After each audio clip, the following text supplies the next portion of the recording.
Good evening friends, আমি ঝর্ণা blog চ্যানেলে সবাইকে স্বাগত জানিয়ে আজকে একটা মিনি ব্লগ নিয়ে চলে এলাম। তো তোমরা দেখো, কেউ স্কিপ করবে না। আর তোমরা দেখে বুঝে যাচ্ছ যে আমি ঠিকই বুঝেছো, আজকে আমি তৈরি করছি ফুচকা। তো দেখো আমি কিভাবে তৈরি করবো। আর এই যে দেখতে পাচ্ছি, এগুলো কিন্তু লই কিনে এনেছি, এগুলো কিন্তু ঘরে বানানো নয়। তো এখন জলজিরা, এই যে জলজিরাগুলো এখন আমি জলে দিয়ে দিচ্ছি। আর এতে তেঁতুল দিয়েছি আর কাঁচা লঙ্কা বাটা দিয়েছি। তারপর তোমার যে জিরা গুঁড়ো একটা মশলা হয় সেটাও দিয়েছি। তো এগুলো সব একসঙ্গে মিক্সড করে নেব। আগে একবার লঙ্কা বাটা দিয়েছি, ওতে খুব একটা ঝাল হয়নি, তাই আবার একটু দিয়ে নিলাম। আর ওইদিকে দেখতে পাচ্ছ আলু সিদ্ধতে ভিজিয়ে রাখা ছোলা দিয়েছি আর জিরা গুঁড়ো দিয়েছি। তো বন্ধুরা দেখলে আমার আলু মাখানো কমপ্লিট হয়ে গেল। তারপর তেঁতুল ঘোলা দিয়ে টক তৈরি করাও হয়ে গেল। এবার বাইরে মা ফুচকা ভাজছে, চলো তোমাদেরকে একটু শেয়ার করাই। তারপর এসে একদম জমিয়ে সবাই মিলে করে খেয়ে নেবো।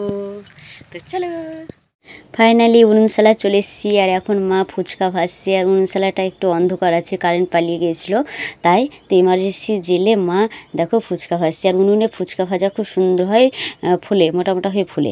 আর সত্যি কথা বলতে অনেক দিন ধরেই বলছি যে ফুচকা ভাজবো। মা তো কিনেও এনেছিলো লইগুলো, তো করাই হচ্ছিলো না। তো আজকে আমার দাদা বলছে না আজকেই কর, তাই আজকেই ডিসিশন নিলাম। তাই আলু সিদ্ধ করে রেখেছিলাম, করেও নিলাম। দেখো কতটা সুন্দর হয়েছে, দোকানের থেকেও সুন্দর হয়েছে।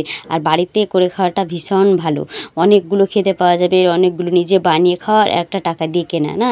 তো দেখো কতগুলো, দেখো এত ভালো লাগছিলো, সবাই মিলে একসঙ্গে খাচ্ছিলাম, মা, আমি, দাদা, আমার মেয়ে আর বাবা তখন ছিল না। তো এখন দেখো সবাই মিলে আমরা কিন্তু খাচ্ছি, ভীষণ আনন্দ লাগছিলো। আর আমাদের একটা খেতে খেতে আমার মেয়ের 3-4টে খাওয়া হয়ে যাচ্ছিলো, কারণ আমার মেয়ে একটু ফুচকা খেতে বেশি ভালোবাসে।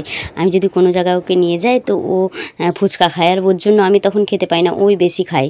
আর দেখো খাচ্ছিলাম, আর একটা ফুচকায় গোটাই মুখে ভরে নিচ্ছিলাম। তো আর গাল দুটো একদম মোটা হয়ে যাচ্ছিলো। তো আমার মেয়ে বলছে দেখি মা আস্তে খাও, তাই বলছিলো। আর আমার মেয়ে কিন্তু তাড়াতাড়ি খাচ্ছিলো।